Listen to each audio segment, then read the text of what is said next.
President Donald Trump returned to work at a festively decorated White House this week, facing a formidable todo list that will decide whether his Christmas is filled with political misery or cheer.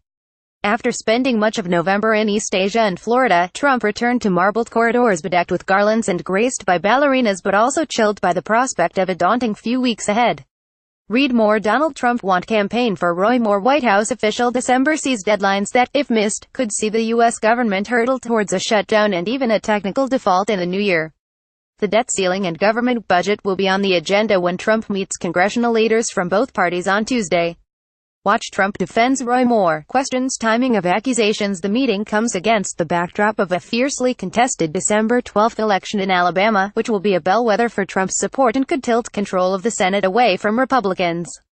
Republican officials admit that controversies may split right-wing voters, handing an unlikely victory to Democrats in that deeply Republican state.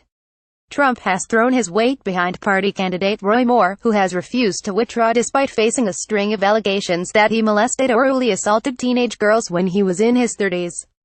Read more. U.S. Consumer Watchdog boss quits, names successor as does Donald Trump. The White House says Trump will not campaign with Moore, but he has questioned the allegations and urged voters to oppose Democrat Doug Jones.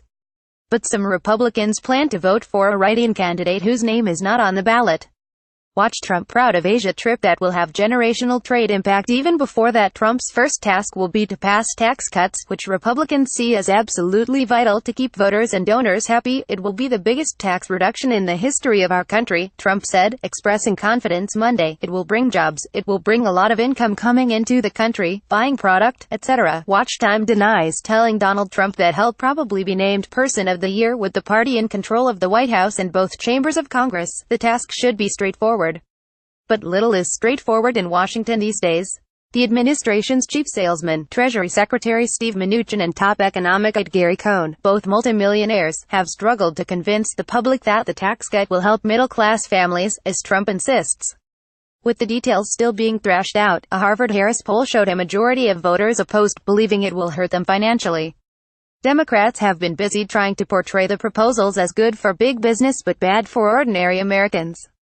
The Nonpartisan Tax Policy Center estimates 9% of taxpayers would pay more in 2019, rising to 50% by 2027. Read more. Michael Flynn may have cut ties with Trump to cooperate with Mueller probe reports. Half a dozen Republican senators have publicly expressed doubts about the tax cut plan. The House has already passed its own version. Some are concerned that the proposals would increase the national debt by around $1.4 trillion by 2027, according to the Nonpartisan Congressional Budget Office. The White House argues that the cuts will boost growth and this in turn will increase tax revenue, although most economists disagree. With the slightest of Senate majorities, Trump cannot lose more than 2 Republican votes.